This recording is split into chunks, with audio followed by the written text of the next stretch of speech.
like there are people today that study the stars. And these magi, these magicians, these sorcerers, these astrologers, were people that would look at the sky and look for signs. Because they believed that the sky was the place where the gods lived, and the gods would send messages to the people through the sky. It was sort of like a big light bright for God. He would kind of sit on the other side, put in the little pegs, and send you a message, and you could kind of read it from the other side. And the wise men come to see Jesus because of how important he was. You know, if you get a star, if you really believe that God's operating this giant light bright and he's putting messages in the sky, if he puts a message about a certain person in that light bright, then there's probably a fairly good reason for it. The person who gets a star is probably somebody who's very important. If the gods know who this is, or if God Almighty knows who this is, then it must be somebody who's fairly important. That's where the wise men go. And they go to visit. But you know, the number one reason the wise men came to visit Jesus is because he represented hope. He represented hope of something new, of something different. There were all sorts of wars in this time. There was nations taking over nations. There was all sorts of rebellions. It was a very hard time to live. You might be a slave in somebody's household and be stuck in slavery for your entire life. Or if you didn't agree with what the king said, he might feed you to a wild animal, or he might burn you at the stake. If you didn't keep your master happy, he could do anything he wanted to you. There were no workers' rights rules. This was a hard time to live in. People were looking for hope. And so these three kings come because they've seen something in the sky, and they figure it's got to be better than what we've got now. It's a hope. It's something that drives them. And that hope drives them across a huge distance. Even if the wise men were from Persia, this is a really long distance to get to Israel. If they're from India or if they're from China, that's even farther away. And they came all this way just to follow this star to this one person. Depending on how old they were, they might not even have gotten back alive. That's how long this trip took. This summer, I was in California. And I've been a San Francisco Giants fan since I was about this tall. And yet I've never been able to go to San Francisco Giants Stadium. And so when I got out there, I rearranged my entire schedule, made sure my plane arrived 24 hours early, just so I could get to the San Francisco Giants game. I rearranged everything so that I could go and see the team that I had cheered for since I was little.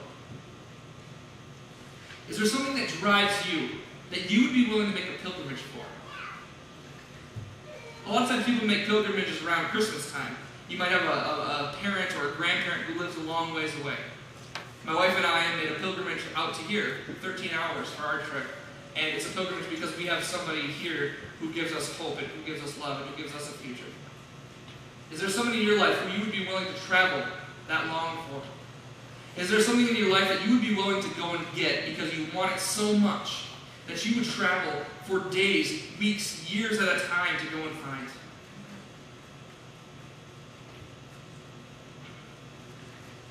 It takes a lot of devotion to go someplace, to follow a long path, to go down a huge road and not know even if you'll ever make it back.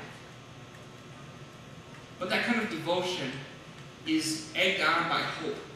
If you have hope, and you know that this thing that you're going to get gives you hope, and it gives you something for your future, then you're a lot more motivated to go and get it.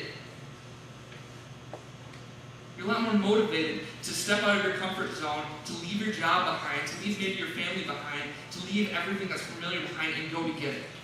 But it's got to be something that's important to you. It's got to be something that gives you some sense that the future might be better when I have this thing.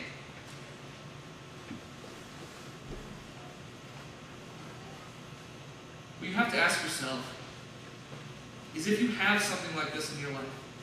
And it could be anything. It could be a car that you're pining for, or it could be a sports team that you have always wanted to go and see, or it could be a relative that you haven't seen in 20 or 30 years.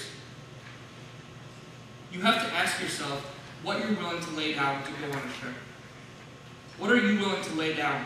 For a lot of us, we work day-to-day jobs, 40-hour weeks. So if we were to go on a trip, we would have to take off work. In some cases, it might even require us to quit our job.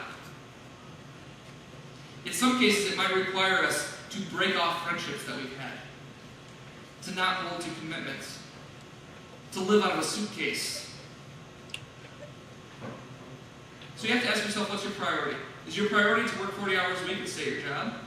Is your priority to have a nice dresser and a warm home so that you can come home? Is your priority something else that you have here that holds you back?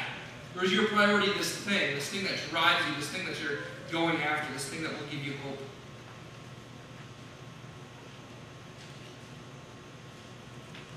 You know, there's probably times when the wise men were walking through the sand, through the desert, and they thought to themselves, is this really worth it? Is this really, really worth it?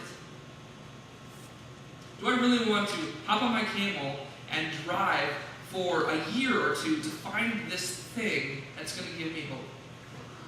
There were probably times when they thought about turning back, but the thing that kept them going was hope. It was hope that kept them going. They could have gotten negative. They could have found things that didn't work. They had flies in their hair, or they hadn't taken a bath in 10 days, or they hadn't seen an oasis in a couple months. But they kept going because they had hope that drove them forward. There's something called a church year. Every year we kind of go through cycles. One of those cycles is called Advent. You remember Advent? It's the couple of weeks before Christmas. Another one of those cycles is called Lent, and that's the 40 days before Easter, when we look forward to the coming of Jesus to the cross. But another period in that church year is called Epiphany. Epiphany. Epiphany actually starts next week, I believe, but it's the period of time between Christmas and when the wise men show up. It's a time between Christmas and Easter. Christmas and Lent. There's a period of time there where Lent hasn't yet started, but Christmas is done. And that period of time is called Epiphany, where we look forward to what is coming. Now, some people only come to church twice a year, and that's Easter and Christmas. They get Epiphany. They realize how much time there is in between. They come on those 2 Sundays. But for those of us who are here every week, for those of us who practice spirituality in our lives, practice our Christianity, Epiphany should be a time when we look forward. Because we've celebrated something this past week. We celebrated the coming of Jesus into the world. But you know, if that's all we celebrated, then this would be a really dead faith. The Epiphany looks forward. It sees something in the future that drives it. It's that thing that we're willing to give things up for as we walk forward, as our camel moves forward, as we go towards this pilgrimage. Easter is what gives us hope. Easter is what gives us hope. There's a time period here where we're still happy about what happened, but we're looking forward to what's coming. And in that time, God calls us to have hope.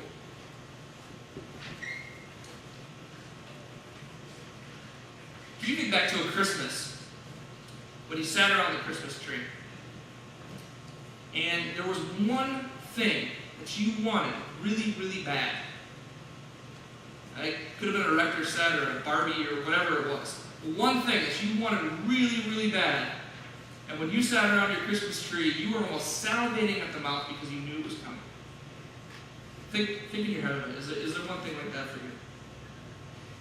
Now imagine that one thing was not there. You'd opened up all your presents, you put on a nice face for the people who gave them to you, but in the end, you didn't actually get what you wanted. It's kind of rough. Maybe more than Christmas for you, that's your whole life. Maybe you're sitting here in your 30s and 40s and you're saying, I wish I would have done this. I wish I would have done this. I wish I could have done this better. You know, I didn't really get what I wanted from life. I didn't really get what I wanted. I unwrapped all my presents. Things are starting to deteriorate. And I didn't get what I wanted. This wasn't how I imagined my life being. I was talking with a guy the other day at my church. And I was telling him about the one thing I wanted for Christmas this year, which is a coat. And I told my wife